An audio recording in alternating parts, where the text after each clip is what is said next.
the lore for round one. I haven't played over the board in a couple months, so I show up, I sign up, and when the pairings are posted, I realize my first opponent. I'm gonna call him M because I my husband made a good point that since it's a minor, I should respect privacy and all that. So M was actually my first ever over the board opponent, and I faced him twice before this. So after this game with him, I've faced this opponent 3 times. And the first time, I lost. I lost against him pretty spectacularly. The second time, we drew. So this time, I was like, all right, I know this kid's playstyle, I know his weakness. Let me see if I can focus and concentrate and exploit that weakness I know of his and win this game. And Adam, thanks for conquering the nerves. Or honestly, good for conquering the nerves. Yeah, and my game against M, I was so nervous. Like just like everything was just wired high stress, and it was frustrating because I didn't want to be nervous. I couldn't even like pinpoint what exactly the nerves were about. It was just the whole experience. It's almost like stage fright where you you don't know how to stop it. You don't know how to stop it. Um and yeah, it's what are the chances a user? Yes. So what I knew about M's chess playing was in general he is a very good chess player. He's actually improved his rating a lot. When I played him yesterday, his rating was 1243 over the board. And when I first played him, he was rated 950. So he's improved. He's improved a lot. But his big weakness is that he makes one move blunders that just completely destroy his game.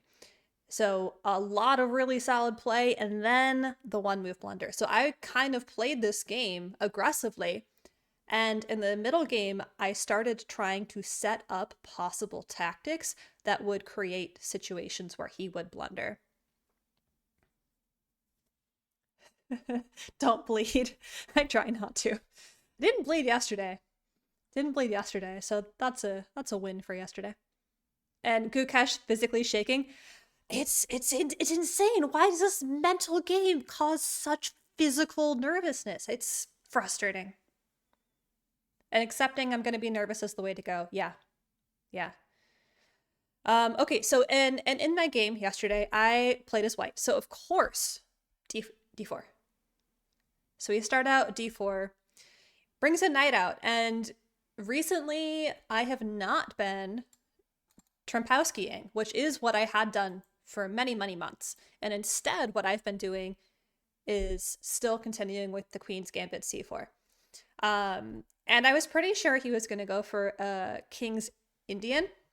Dom, it was 45 plus 5-second delay. So I have a command if you're interested in the ins and outs there.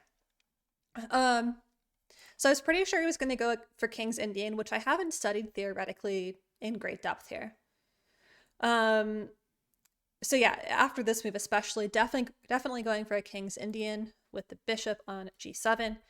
So I continue developing how I kind of have just sussed out how to respond to the King's Indian, where I go for a really big center.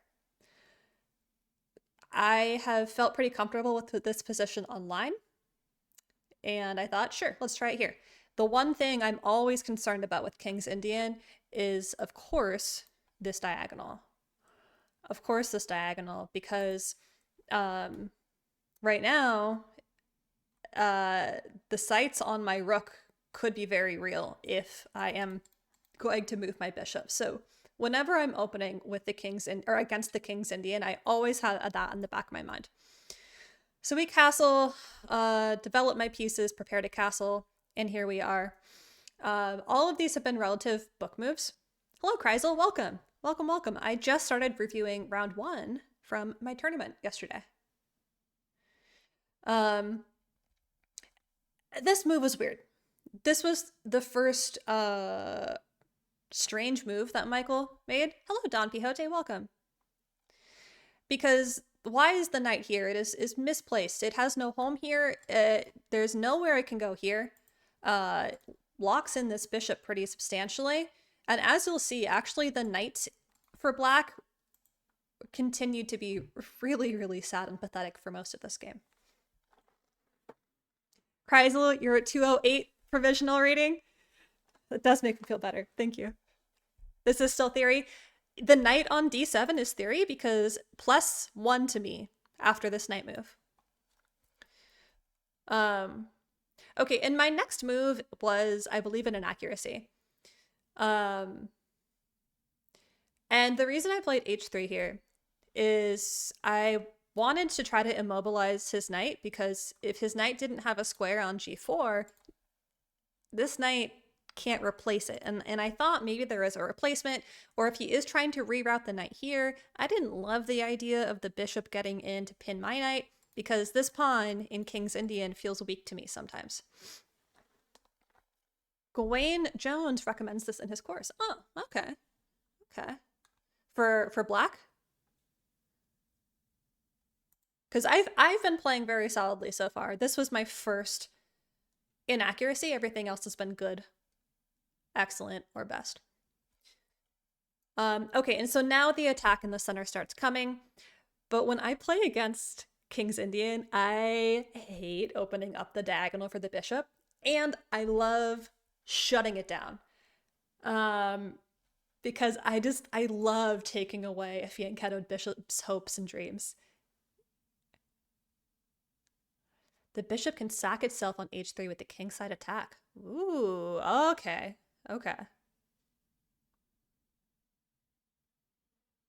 Oh, that's interesting. Okay, so one idea for knight d7 is to avoid the queen's trade when you decide to push the pawns.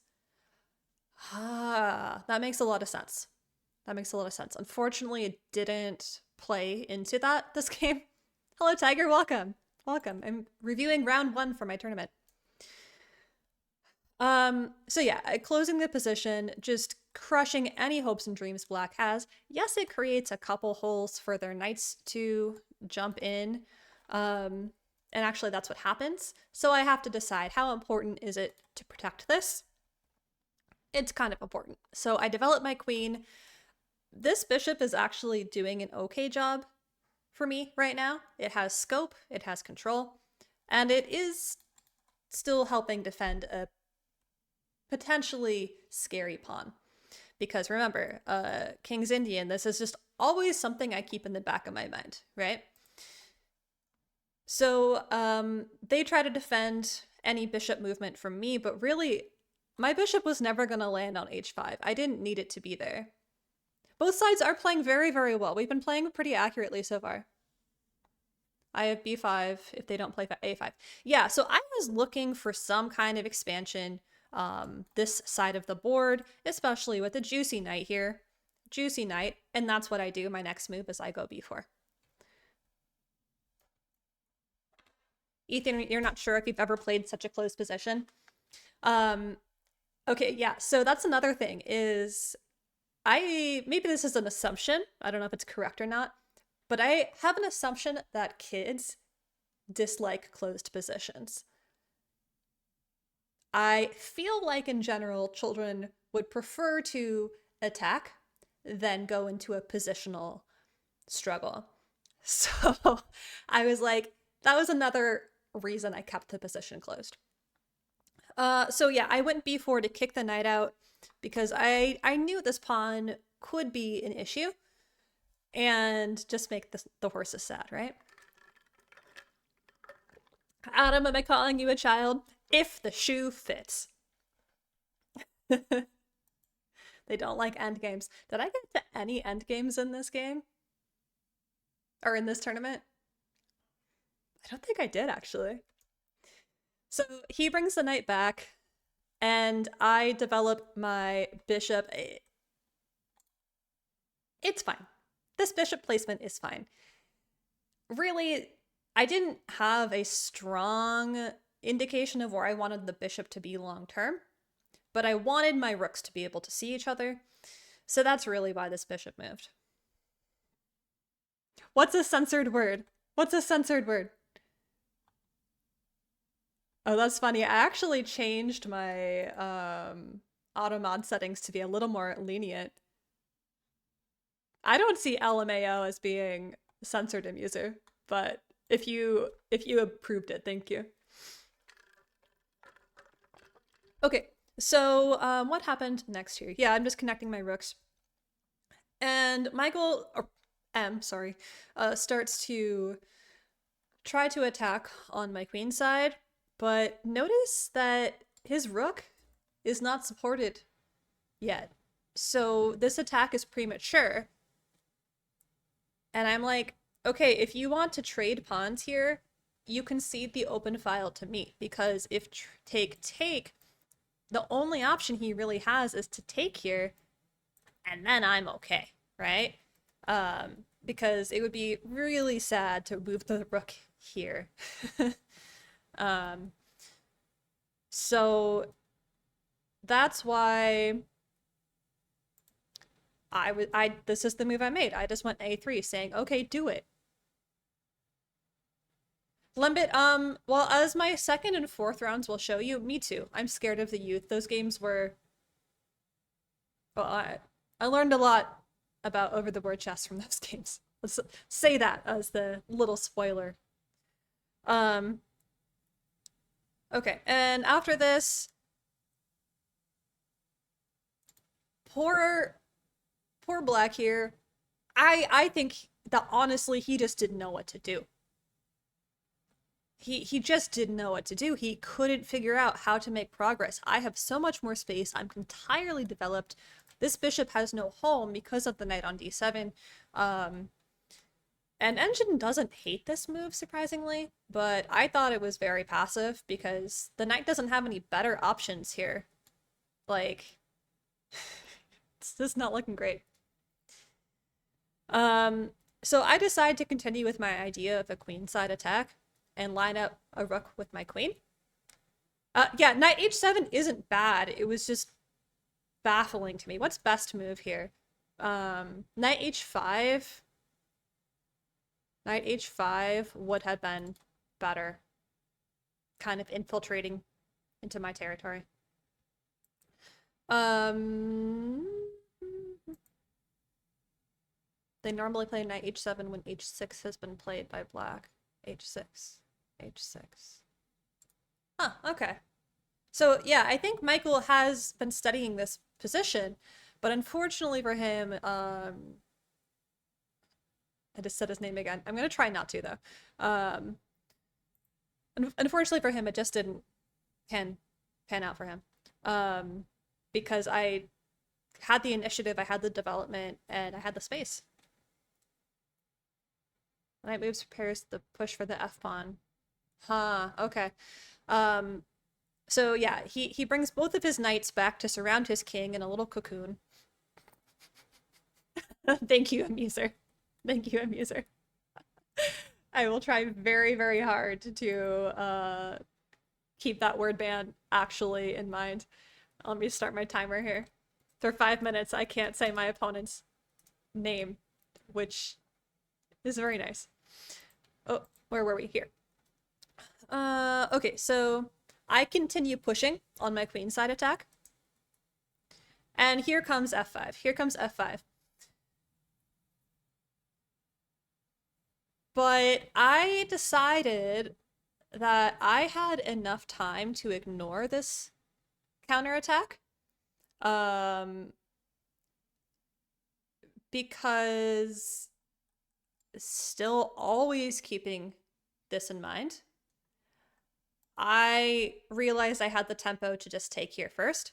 They take, and I move my knight to open up this file with my rook and queen currently controlling it. Although my queen is very, very quickly going to move because M takes the pawn on e4.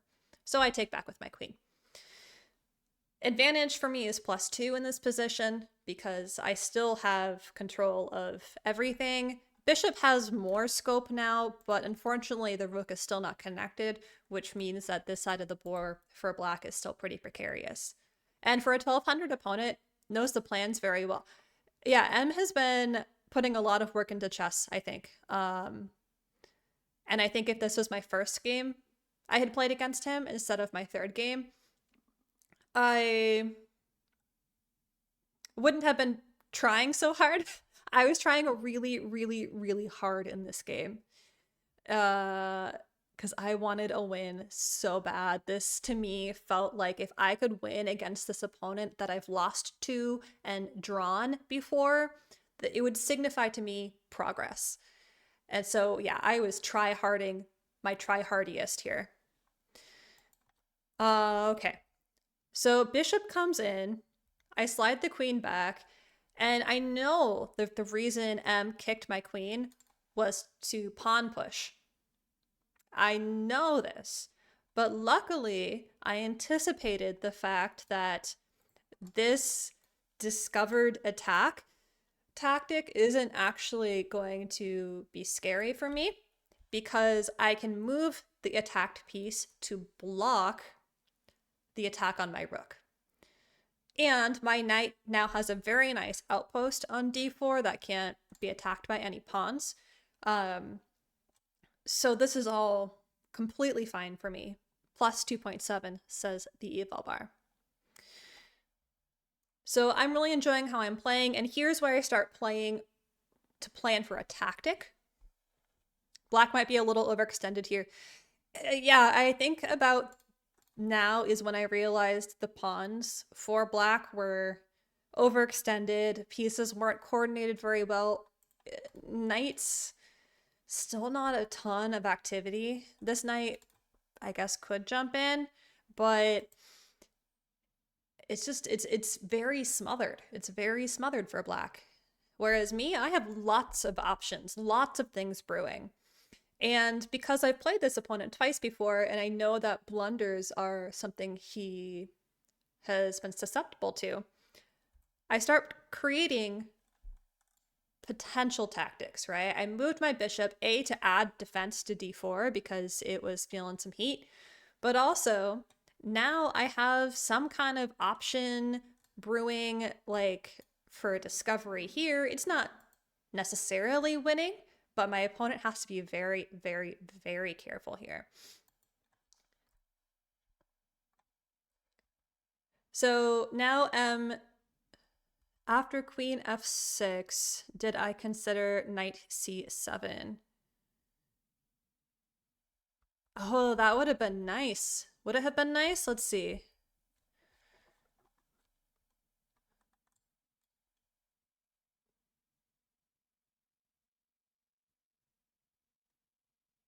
You know what? That doesn't work. I didn't consider it, and I probably should have. Hello, Umbiscot. Welcome, welcome. The fork is possible here as well after the bishop moves. Yeah, the fork continues to be possible. What's up? I am reviewing some over-the-board games that I played yesterday, and this is round 1. How's it going for you? I saw you streaming earlier, but I wasn't twitching. I was just classical, sort of classical. Sort of classical. Okay, my opponent's name's privacy. Success. I didn't say his name accidentally. It was 45 delay 5 time control, which meant that I got to play 4 games yesterday. Babes! Here, kitty cat! Here, baby! I don't know where she is right now. She gets out of her usual napping routines on the weekends. Here, kitty cat! Well, we'll see if she's waking up. This is a really interesting game. I really enjoyed playing this game. Okay, so because we're exploring, I think this doesn't work because they can actually take here. Let's see. Take. No, that's a miss. Best move is rook from A to B to avoid pressure on A1. Pressure on A1. So even though we get this fork, because they had enough of an arsenal to take on D4, the fork actually doesn't have any teeth to it. So I did miss that idea in the game, which, you know, speaks a little bit to my over-the-board vision not being fully developed. Did I have it a move before? Oh, interesting. Let's see. Let's see. Oh, it would have actually. No, I didn't have it a move before because that's when I had to move this knight. But what if I ignored that threat? No, because then they grab my rook. Yeah.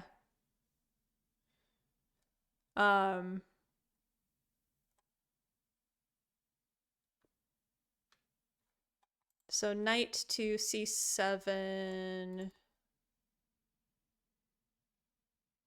Yeah, I think. Yeah, that doesn't work because then they can take here. Oh, and that's pretty bad. So we go here. And then bishop takes here first. Wow. And then queen takes queen. And I'm assuming rook takes because why not? And then after this, it's our turn. So we go bishop takes pawn. And then they can attack here. And black is up a couple points of material. After bishop c3. So after bishop c3, after bishop c3, because M took the pawn, I think after bishop c3, ignoring the threat for this would be unwise. Let's see.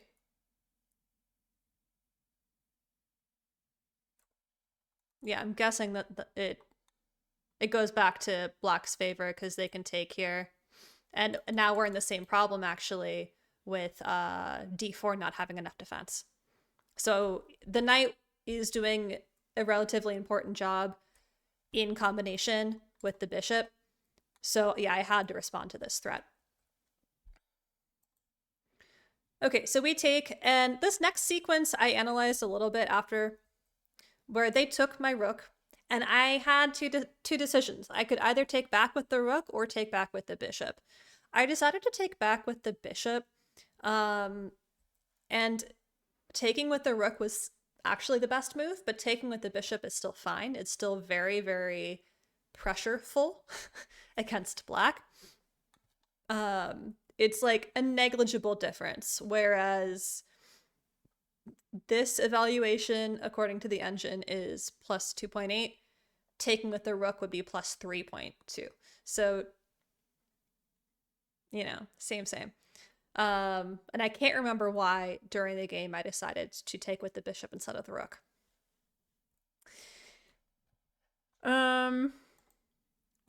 But now I see why moving the bishop wasn't best, because I have to move it right back where it came from. Right back where it came from. Because I can't lose that bishop. I cannot lose it because otherwise d4 falls in a couple different ways. So I put the bishop back on c3, which is best move. And now M proposes a queen trade. And I realized that the queen was defending something. Okay, this was an inaccuracy. Taking this pawn first was best. But I thought that if I took here, I did not mind simplifying the position at this point because I knew my position was better than black's. But this was inaccurate. I should have taken the free pawn. Oh, getting the bishop off the board was really important to me. Getting black's bishop off the board was really important to me. So I take, and then I grab the pawn on d6. And I knew, without a doubt in my mind, I was crushing. Material, I'm only up a pawn here, but I'm basically forking 2 pawns. And I guess maybe a move here could cover both pawns, drop this one. So like black's pawn structure is just, it's dead in the water. It's dead in the water. So M decides he's not going to try to recoup the pawns. So I take the pawn on f5, and now I'm also threatening the queen, so it's with tempo. Most of my pieces are centralized and coordinated. All of my pieces, with the exception of this pawn right now, and this pawn, but pieces, everything is protected. Everything is protected and in control of a lot of territory. M plays this move, proposing a queen trade, but do you see the huge problem here? And he resigned at this point. So I held on long enough for him to make an ultimate blunder. Ultimate blunder. And I honestly don't know if I would have seen it if he hadn't resigned, but I think that I had been in a winning position for long enough and he was feeling uncomfortable enough that he was like, you know, I'm going to call it. Yeah, knight take h6 check removes the only defender of the queen. And sure, you can grab this, but your queen's lost. The queen is lost. And now I don't know how he would have played on here. It was miserable for black. Yeah, knight takes with check. Brutal but easy to miss. But lucky for me, he resigned here. So black could rook a1 before my knight move.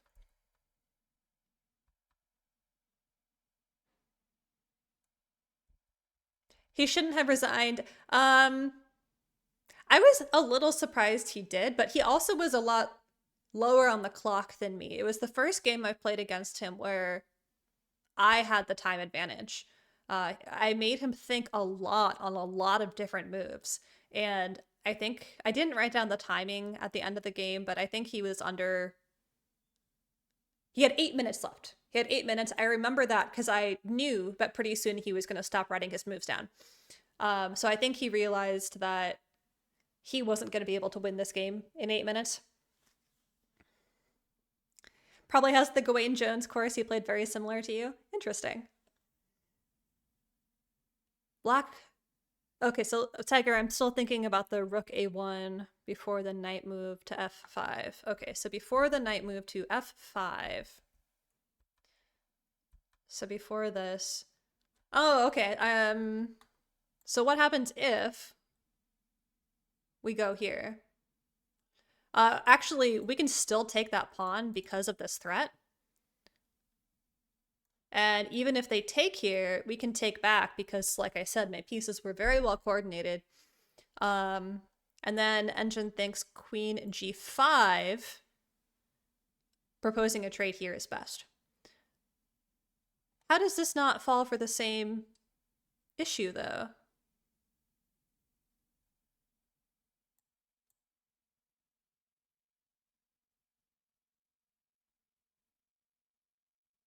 And then follow up. Yeah. Weird. Somehow this is not a blunder for black, even though it does lose the queen still.